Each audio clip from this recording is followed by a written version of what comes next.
it is still divided, but the division continues, and we're going to see if there's anything that can possibly bridge this divide. Very interesting to hear from, especially Senator Klobuchar, who really has made a career out of talking about working with both sides and bridging the gap and bridging the great divide. It will be very interesting to hear what she has to say.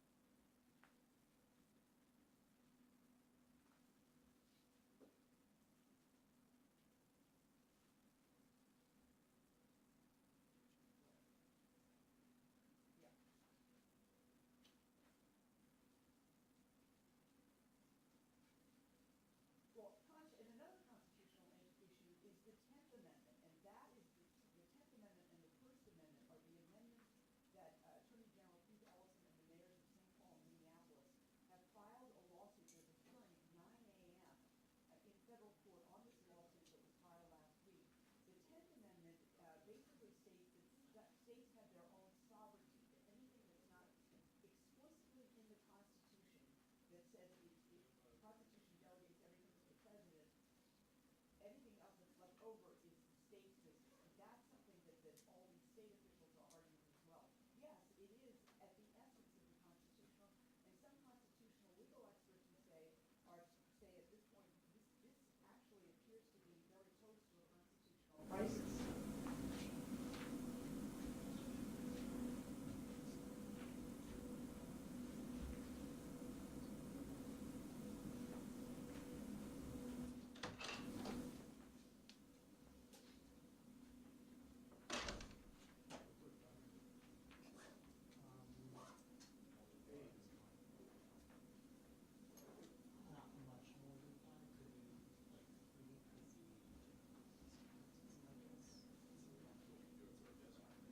It's interesting because Minneapolis has 600 police officers, roughly. St. Paul has 600 police officers. They do a very good job, and they are being dwarfed by the federal presence that's here. And obviously, if federal troops would come here, that would be even a greater presence that it's have.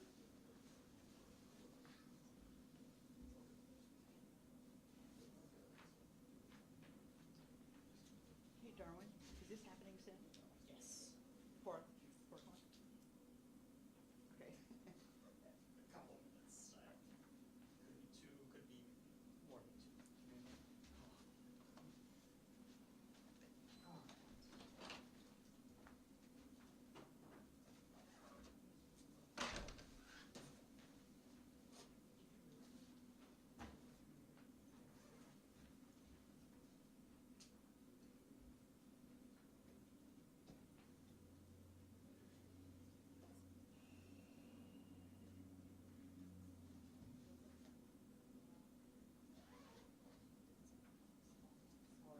I haven't heard about the actual deployment of the Guard yet, but I know that if there are Minnesota Guard troops on the ground, the state has taken precautions to put them in vests that make them look differently from the ICE officers. Everybody's wanting.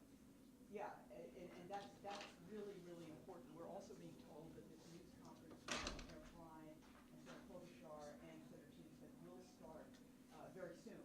We're not sure exactly when that is, but the concern is what happens when the sun goes down, and that's certainly for those of us who were here in 2020, that's when things really got out of control, and the hope is that this doesn't get out of control, that there's some kind of maintenance of unity amongst protesters, amongst political leaders, to just keep the temperature down. The concern is, I think, from the people here in the state and cities, are the feds on board? In other words, is the border patrol on board? And there's concern about some of the comments that Commander Rubino made earlier. So we'll have to see. I think it would be very interesting to hear what these leaders have to say.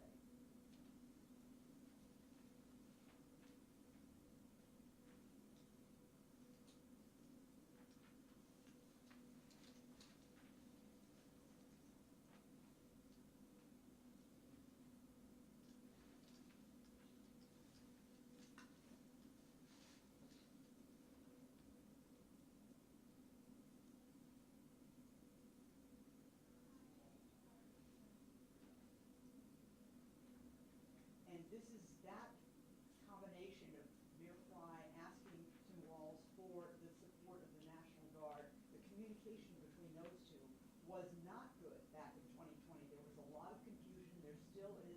People who are trying to sort that out. Who called them when? Why did they wait? Clearly, they're not waiting. They obviously feel this is a tipping point beyond the Renee Good killing. They obviously feel that this is something that they've got to be ready for. And it's obviously, you know, the amazing scenes that we've seen from our incredible photojournalists and reporters in the field. It's obviously tensions are so high, and that's a good reason to have the National Guard out.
We're here to provide an update on the safety plans and precautions that we're going to be taking for this evening.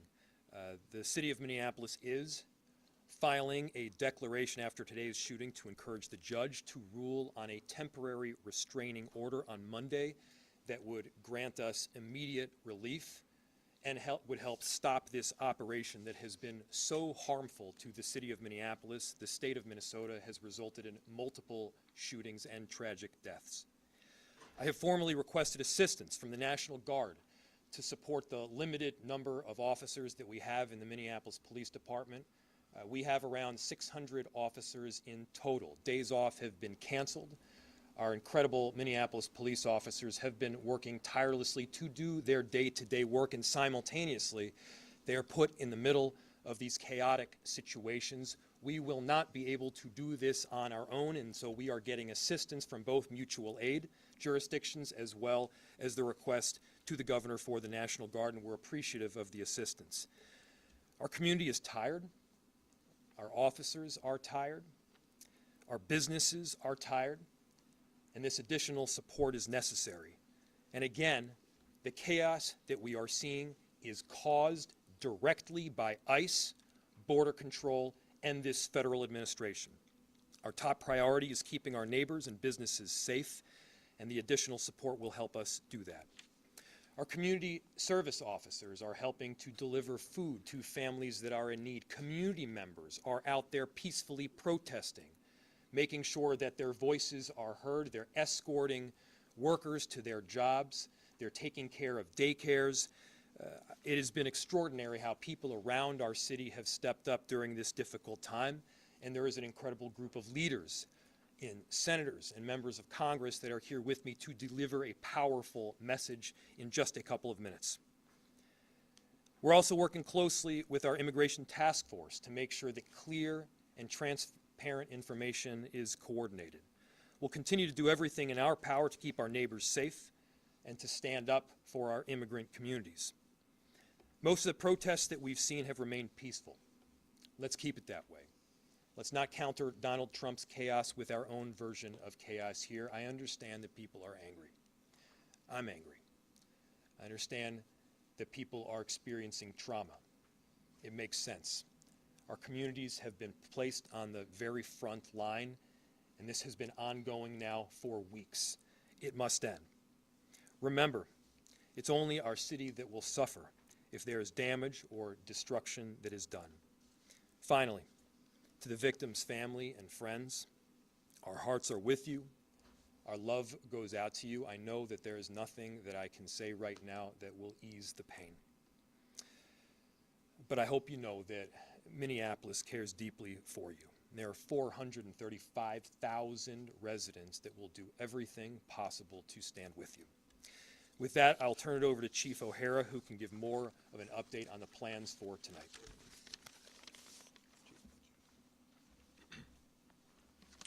Thank you, Mayor.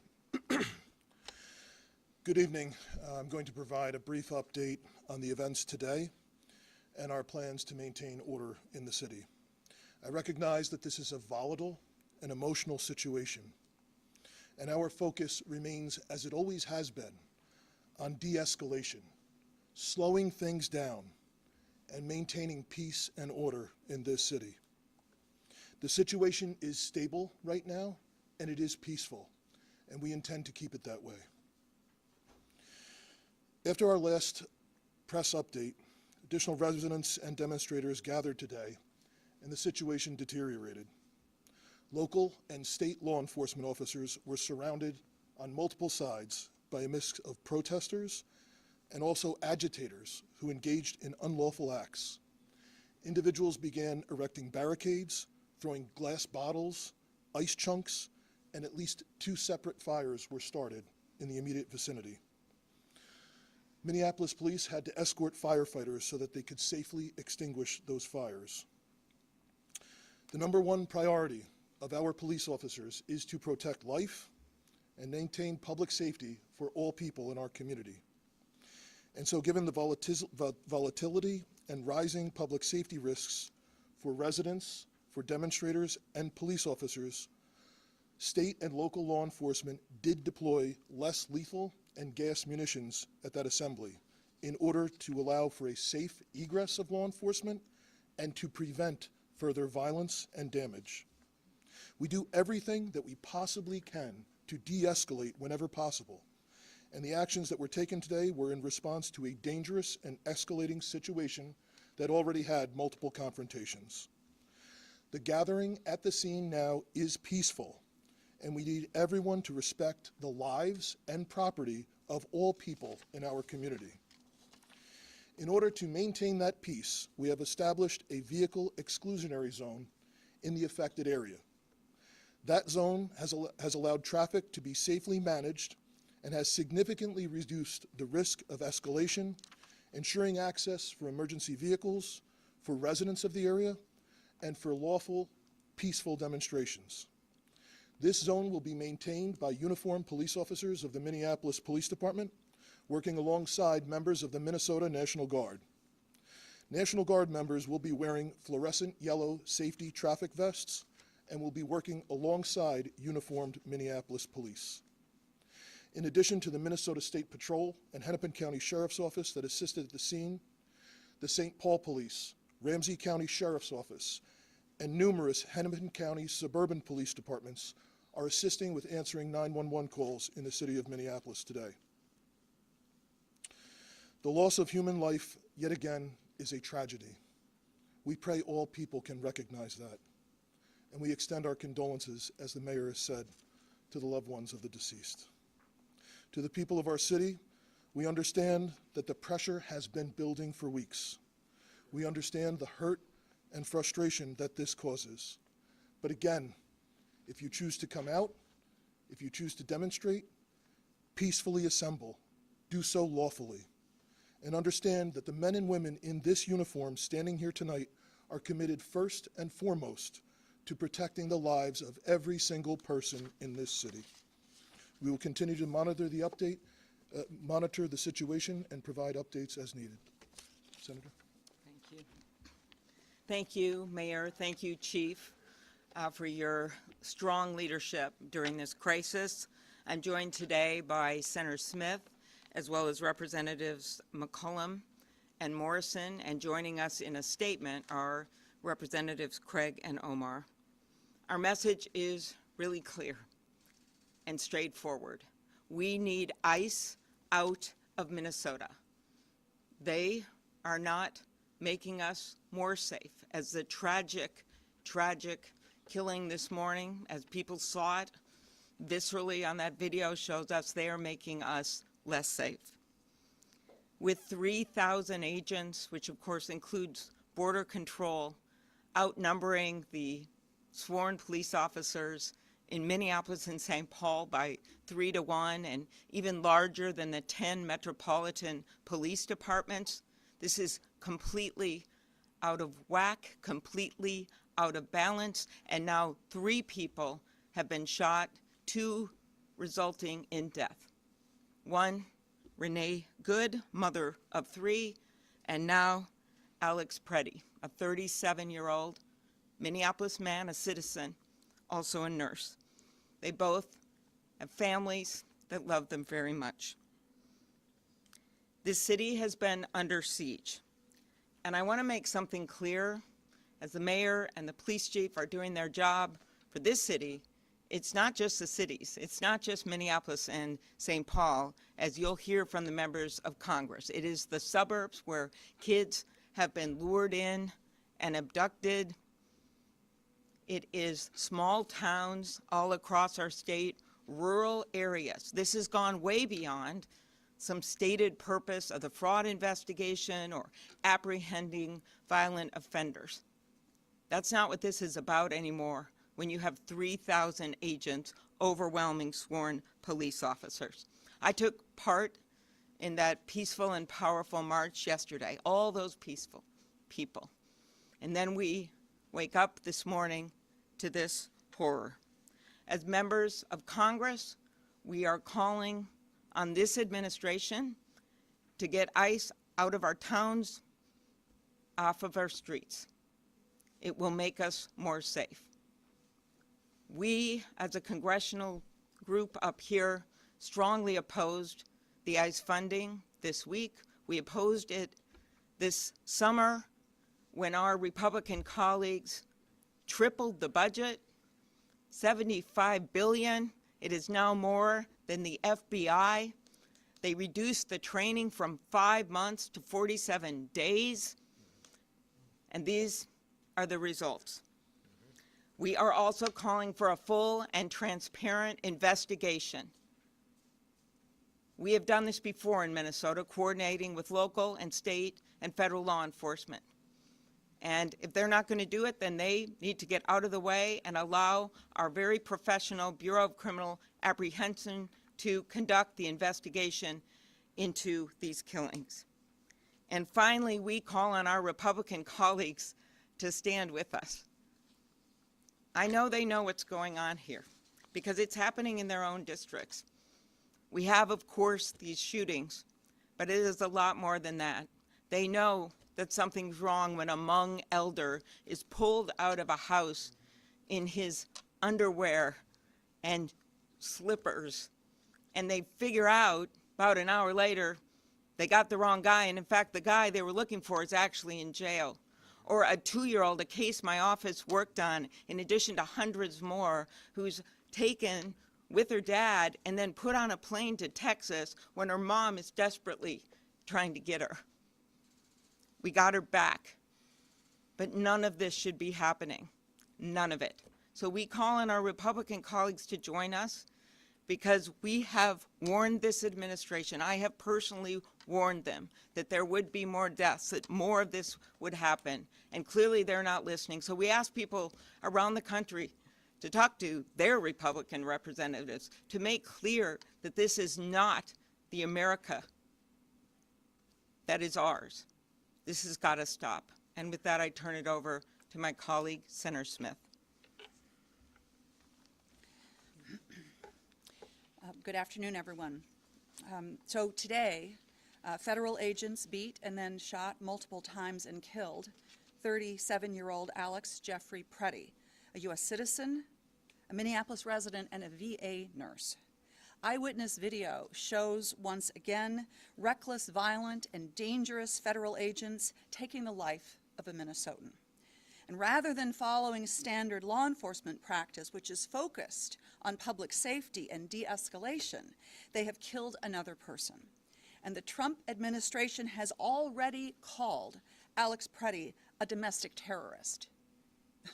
He was a nurse. We send our heartfelt condolences to his family and to his friends. And all Americans should be outraged at this unaccountable, violent federal force which is operating with impunity in our city. And you need to know, America, that if it can happen here, it can happen in your community too. So we gather here to say, first, I want to say to the President, you must stop Operation Metro Surge immediately and send these ICE agents home so our communities can be safe. Second, it is essential that trusted, impartial state investigators at the BCA are allowed to fully investigate what happened here today.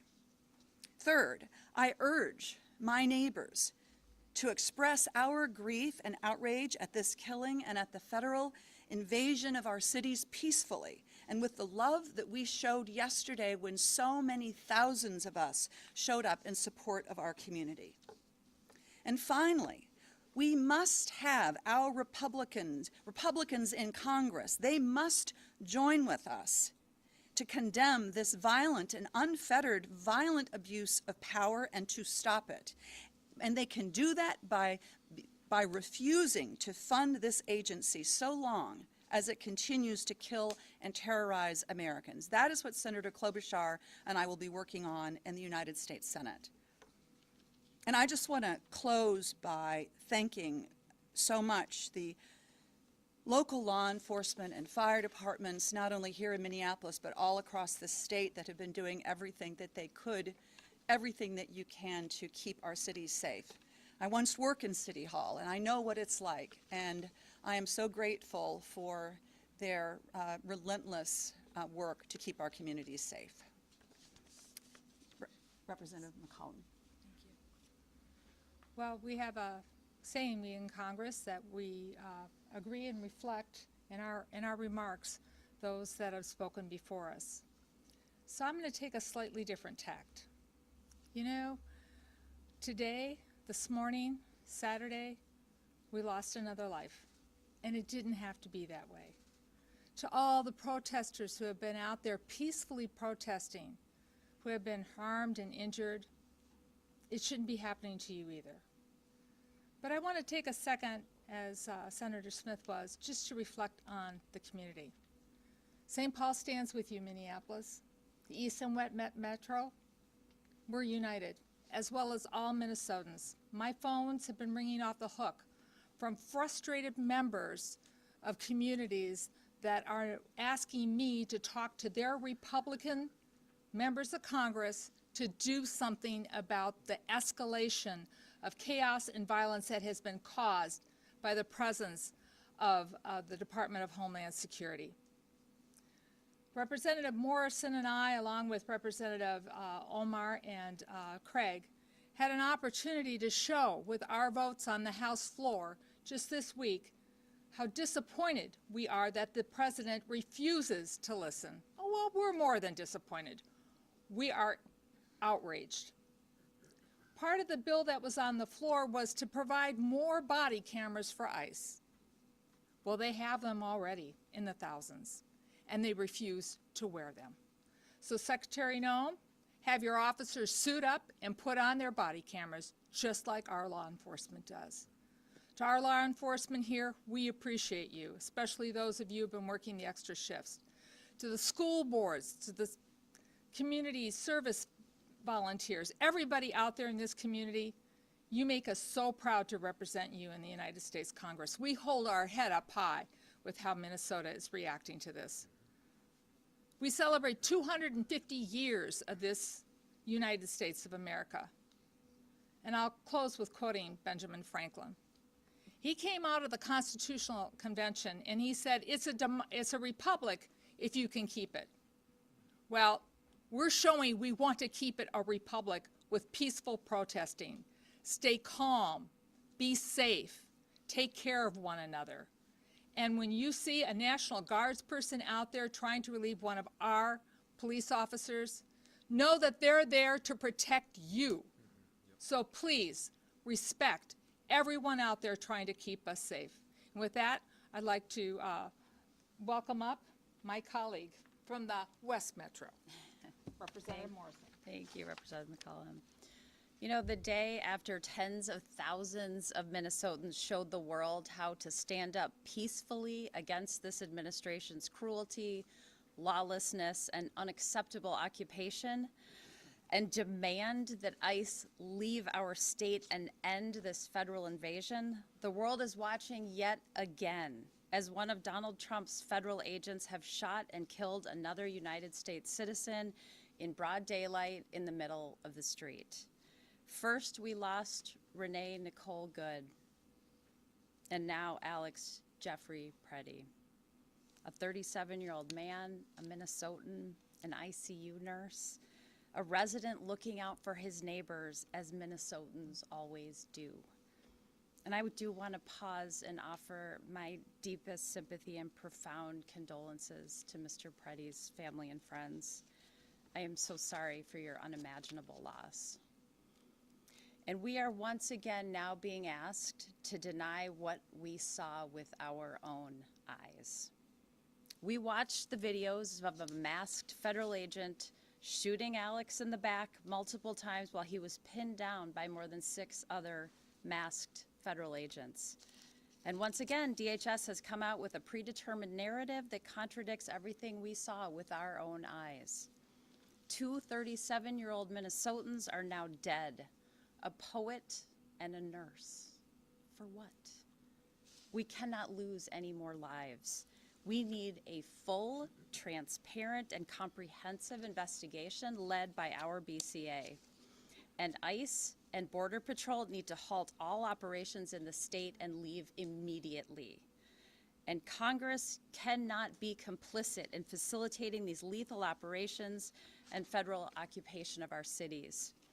We are standing here as a united front today, pleading for our Republican colleagues who control the Congress and who took the same oath to defend the Constitution and uphold the rule of law that we did, to stand up and stop this.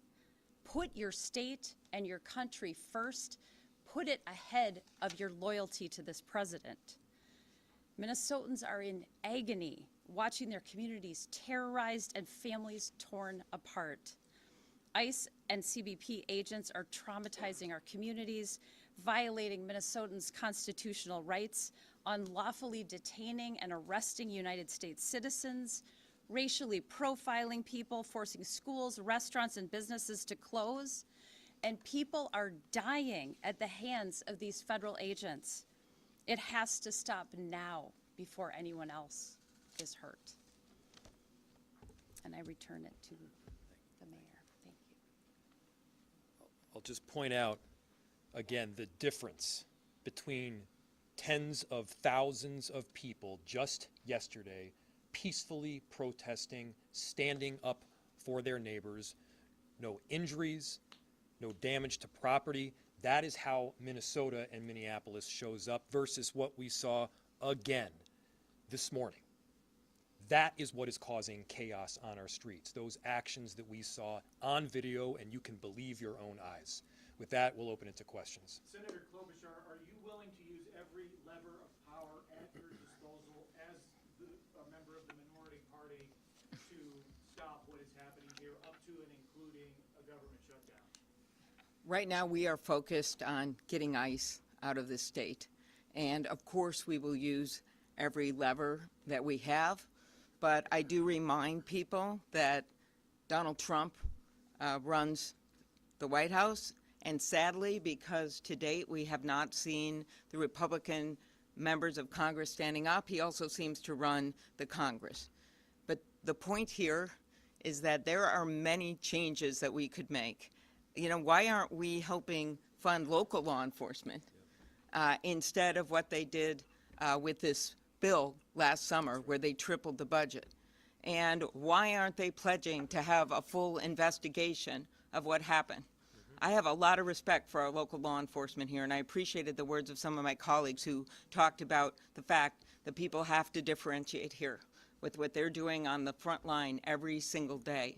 So there are many things we could do. Budgets are a value choice, and that's what we're asking our Republican colleagues to do. I work across the aisle all the time. I work with them, and I know that many of them understand that what's going on right now is wrong.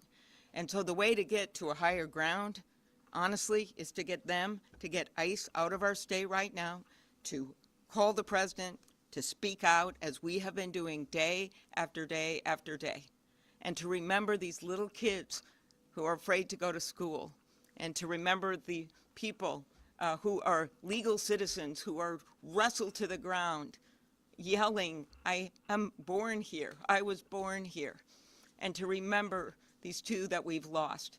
And I hope that's something that they all take home and that the people of this country do as they look at how they can get this administration to stop this. Mayor Frank, can you talk about the legal case that you were pursuing and how this shooting changes your strategy? What is your best case scenario on Monday when you go to court? Yeah. So there's two forms of request that we have been asking for. The first was this temporary restraining order. The other possibility is some form of injunctive relief. Now, I don't want to get too into the details because I'm bound to get something wrong, but the question is one of urgency and immediacy. The issue is that we recently saw somebody shot and badly injured. We then saw somebody shot and killed, and that was the second one. Chief, I think we've only had 3 homicides in the city this year. Is that right? 2 of them, ICE. 3 homicides. 2 of them were from ICE. And so the relief that we're asking for is stopping this Operation Metro Surge in the immediacy. It's preventing this massive influx of agents that is making it very difficult for us to do our jobs in the city as well as we need to do them, and we need to do regular day law enforcement as well. Yes? They defied a search warrant this morning. Do you think they'll abide by a court They have to abide. So the question is, they defied a search warrant this morning. Will they abide by a court order by a federal judge? Everybody listen to that question. The question is, will this administration abide by a court order? These are the underpinnings of our democracy, of our republic, and of this Constitution. The answer better be yes. Whether you're a Democrat or you're a Republican, you abide by those court orders. The answer has to be yes if you are a patriot for this country. And so, yes, my expectation is that they will abide by the court order because there is not an alternative. Fry, if I could just ask you, and also Senator Klobuchar and the other legislators, the rhetoric today seems back to where it was in the aftermath of Renee Good, if not even higher. Senator Klobuchar posted on X, Stephen Miller, then the present day slammed Senator Klobuchar's post. I mean, this is going on. The vitriol is through the roof on social media. Is there any way, or how are you going to come together? I mean, is there any way to approach the other side? Yeah. I'll answer for myself and from the city's perspective, and certainly turn it to Senator Klobuchar. I want everyone to just quickly look at the juxtaposition between the way that Minneapolis is showing up and the way that the federal government is showing up. I want you to look at the difference between the elected leaders and our chief that you've heard talk just before me. They're calling for peace. They're calling for peace notwithstanding this horrific action from the federal government. What are they doing? They're not investigating the person that killed our citizens. They're investigating us.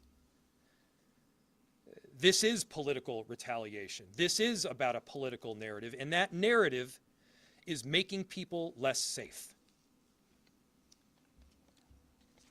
A number of us have spent the last few weeks making our views clear, standing our ground, but also reaching out to this administration, to Republican leaders, to try to get them to understand how dangerous this is, how unsafe this is.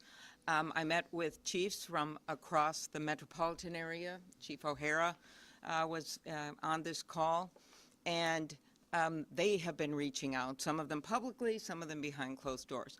The business community has been reaching out. I have been personally reaching out to the President's Chief of Staff and spoken with her. We have done this day after day after day, so we're not just shutting out any discussions, but we've been explaining to them, and I know the governor has, how dangerous this situation is. And I have specifically told people that someone else was going to die. I said this a few days ago. I said it might be by a car, it might be by some other way. And it just seems like you hope that they're going to de-escalate, and then they keep escalating it up. Right now, I hope they're listening, and I mostly hope that our Republican colleagues are listening and that they will step in, even if it's behind closed doors. If they will make those calls and say, we've got to end this now, and we've got to bring those people out of Minnesota and let our local law enforcement do our jobs. And I'll let some of my colleagues answer this. Well, I'll just say that I completely agree with the mayor and the senator, but I mean, it is my obligation as a United States Senator to speak about what I think is happening in my state and to define it for what I think it is. That is my job. And one thing I have learned about this president is that he does not respond to appeasement. He is a bully. He does not respond to people who appease him. He responds much better to strength than he does to weakness. And I think what we have seen in this state, I am so proud of it. We have seen a combination of strength and peacefulness that really says who we are. And I believe that that is our best path forward for trying to convince this administration that the path that they are on is dangerous to public safety, and it is a losing path that they must abandon. What's your message to Minnesotans who are just wondering when this is going to be over? I think a lot of people are feeling very tired and are just wondering when this is going to end. What's your message to your constituents? It will be over when we speak as one voice, as one Minnesota, as everybody has been out in the streets. You know, ICE was here in June, and there wasn't any problem. We weren't happy about it. There were people who we were concerned about the way that deportations and arrests were happening. We were worried. But we handled it in a peaceful way. The escalation now is not because Minnesota changed. It is because this White House and Stephen Miller have decided to change their tactics here. What do you think? It will end. It will end when our colleagues who are hearing from their constituents because they are reaching out to me and others listen to their constituents and stand with their constituents and not stand with a White House that is not following the Constitution, breaking our laws, and not living up to the values of this country. That's when it will end. What do you think the end game? What do you think the end game is for Donald Trump at this point? What is he hoping to accomplish with this? Anybody out there? I don't think anybody knows. I don't think anybody. Look, I do not pretend to know what Donald Trump is thinking. I do know what they're saying publicly. And on the one hand, they are talking about this being an action that is required for safety, and it is doing exactly the opposite. It is creating danger in our state. Again, if this were about safety, there would be many, many options. Our governor has stated, I have stated, we are very much willing, in fact, we have been working with them to apprehend violent offenders, to prosecute these cases, to get criminals off of the streets. That is not what we are talking about right now. What they are also saying is that this is simply political retaliation. They are saying this is political retribution, and it's focused here on a blue city in a blue state. That's not how America works. Other countries function that way. We don't. And so no matter your background or your ideology, this should be of deep concern for you no matter what town you're in America, because your town could be next. Your liberties, your freedoms could be sacrificed because of what this administration is doing. Thank you. Ending, I know our end game, and our end game is to keep Minnesota safe. And so we are asking that ICE get off of our streets and out of our state. Thank you.